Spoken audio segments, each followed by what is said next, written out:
Bonjour, j'espère que vous allez bien, vous et les vôtres. Récemment, un ami a organisé un dîner fort sympathique, très bon, et il a eu en plus la gentillesse d'offrir à chacun des invités mon nouveau livre, Des parents qui aiment pourtant des enfants qui souffrent.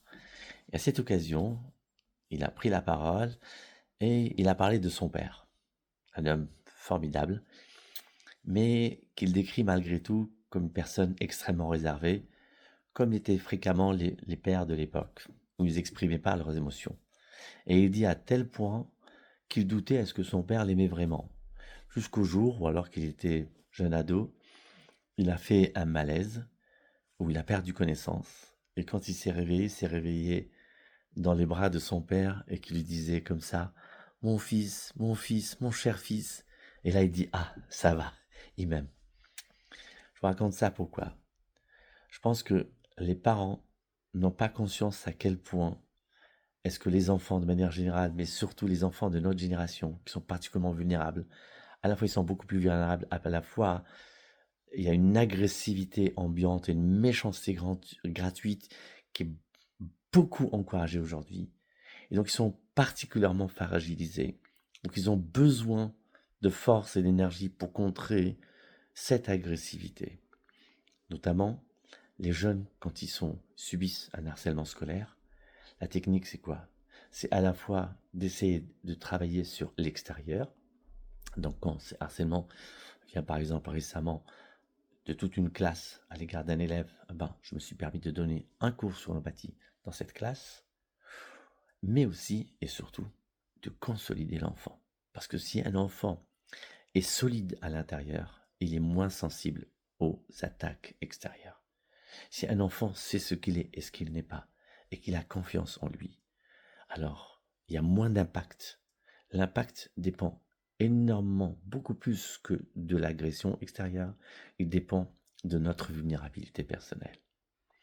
Ainsi, tout ce qu'on peut faire, d'abord, ne pas humilier un enfant, ne pas le casser, ne pas le fragiliser, ne pas lui envoyer une image négative de lui-même, et bien au contraire, de l'encourager, de lui dire que c'est un bon garçon, qui va se parfaire, qui va avancer, et de lui transmettre une croyance en lui, une conviction qu'on croit en lui et dans son futur et dans sa capacité à faire des belles choses. C'est ça qui va le rendre solide et c'est ça qui va lui donner une énergie, un moteur d'énergie qui va le propulser pour sa vie. Et un enfant aimé, ce sera probablement un enfant aimant. Et c'est ça qui est important. Nous sommes dans un monde, dans une époque où malheureusement, à tous les niveaux, que ce soit entre les États, que ce soit dans les couples, beaucoup de diabolisation, beaucoup de méchanceté.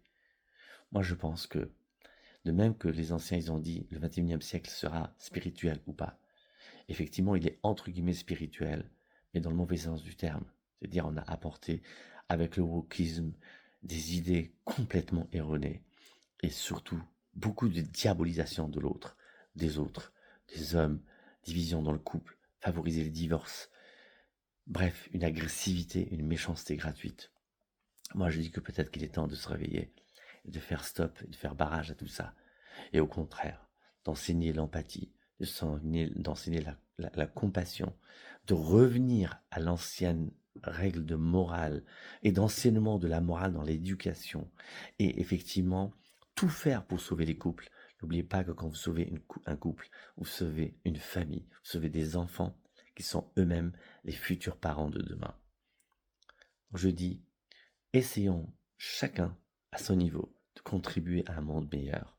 Comment? Déjà en devenant soi-même meilleur, en travaillant sur soi régulièrement tous les matins.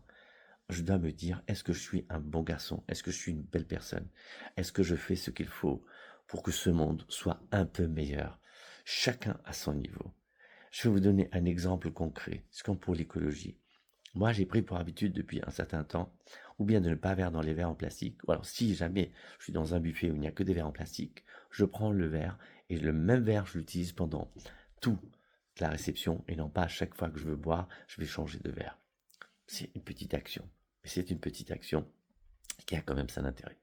La même chose dans la bonification de soi et dans l'amélioration de cette terre qui nous héberge et qui nous nourrit. Viens, on va essayer, nous tous, d'essayer d'être un peu plus gentil et de mettre, encore une fois, l'empathie, la compassion et l'amour du prochain dans le centre de nos préoccupations. Je vous remercie en ce qui me concerne. Je vous aime. En tout cas, si vous êtes un gentil, je vous aime. Et je vous souhaite beaucoup, beaucoup d'amour, d'être aimé et aussi d'aimer. Et n'oubliez pas, si possible en tout cas, c'est pas du marketing, c'est surtout d'encourager le message positif.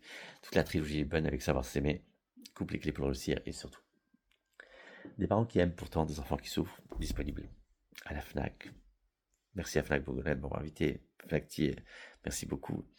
Et bien sûr, la belle librairie Lamartine dans le 16e, mais un peu partout. Merci beaucoup.